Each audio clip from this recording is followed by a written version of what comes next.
Ano anak, excited ka na ba sa plano namin ng mami mo para sa birthday party mo?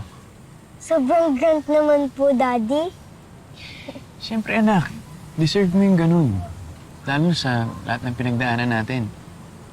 And alam mo ba, I'm so proud of you. Sa kabila ng lahat, biruin mo ang taas ng mga grades mo, na-maintain mo. Kasi po, kahit na marami po tayong problema, hindi po ako pinapabayaan ni Mami. Kahit minsan po, narinig ko po si Mami na umiiyak. Pero tinutulungan niya po rin po ako sa mga assignments ko. Alam mo baby, kung pwede ka lang namin i-spare sa lahat ng to, pasensya ka na ha. Daddy, okay lang po ako. Pero si Mami po, naaawa po ako sa kanya. Gabi-gabi, narinig ko po siyang umiiyak. He misses you so much po. Kahit na hindi niya po yan sabihin sa akin, ramdam ko po yun. Anak, Sana po, dumating ng araw na kakasundo-sundo na po kayo. At sana din po, mabuo ang family ko.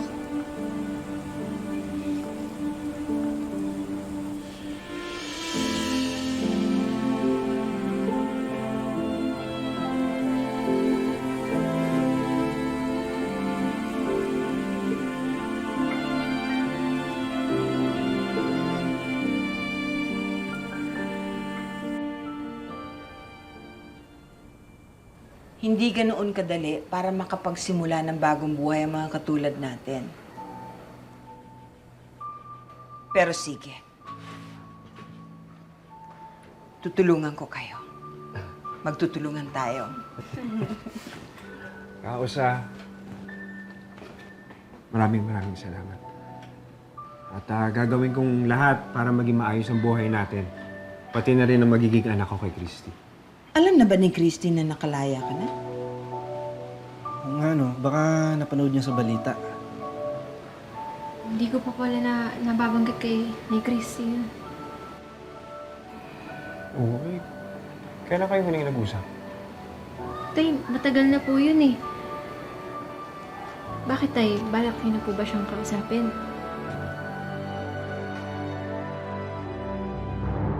nangyari yun? Opo. Huwag mo nang ulitin yun sa school mo ha. Opo. Pero Mami! Aalis na daw po si Daddy. Mag-usap po muna kayo. May kukunin lang po ako sa room.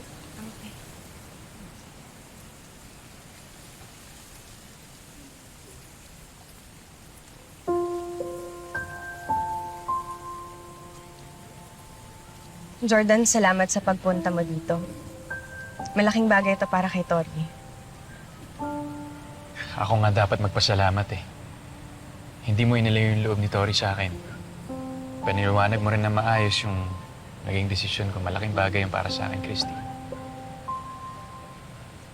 Jordan, kahit naman naging mahirap para sa akin yung desisyon mo, hindi ko naman magagawang magtanim ng galit sa puso ng anak ko. Napakahirap na para sa kanya lahat ng mga nangyayari. Ayoko nang dagdagan pa. Mabuti kang ama, Jordan. And you're trying your best. Christy, Saglit lang, I need to take this call. Hello, Billy? Ay, Christy, kamusta na po kayo? Oh, Billy. Ikaw dapat kamustahin ko. Pasensya ka na, hindi na ako nakadalaw ulit. Ayos lang po yun, Nay. Alam ko naman pong hirap po kayo sa pagbubuntis niyo. Napatawag ka. Meron ka bang problema? Sa totoo po, wala, Nay Christy eh. Pero gusto ko po sanang sabihin sa inyo tungkol po kay tatay. Oh, kamusta ba si Leon? tuloy pa rin pala ang komunikasyon mo sa kanila, no? Kinamusta mo pa talaga si Leon? Billy, tawagan na lang ulit kita mamaya, ha? Sige po, opo.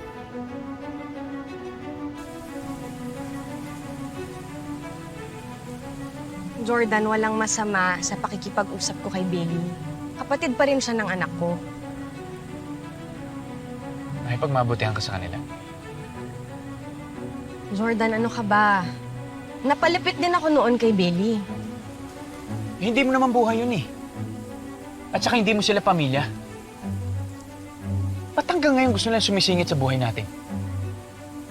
Eh bakit ba hindi mo na lang kasi diretsuhin, Jordan? Hindi naman si Billy yung issue mo dito, di ba? Ang issue mo dito yung pinagbubuntis ko. Na hindi mo matanggap si Leon talaga ang ama ng batang to. Mommy, Daddy, stop na po, please. Anak, I'm sorry. It's fine. It's fine. Don't worry about it. Baby, I'm sorry, ha? Mauna na ako. Mauna na ako. Saka na tayo mag-usap. Bye po, Daddy. Bye po. Don't worry about it. Napadeliver ko na pala yung mga decorations para doon sa party ni Tori, Tol. Tol, salamat ah. Alam mo, dapat ako maghahatid yan eh. Alam mo naman si Shaira, bigla-bigla akong kinakailangan. Yeah, naintindihan ko. Sana nga ako na lang yung kailangan ni Shaira eh. At least hindi ka pa nahirapan. Pero, syempre, hindi naman mangyari yun. Alam mo, palagi ko iniintindi yung kalagayan ni Shaira. Pero kung minsan, gusto ko rin na makita at makasama na lang sila, Tori.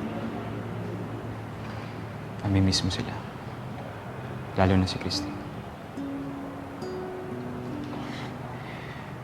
Pero hindi ko naman masabi.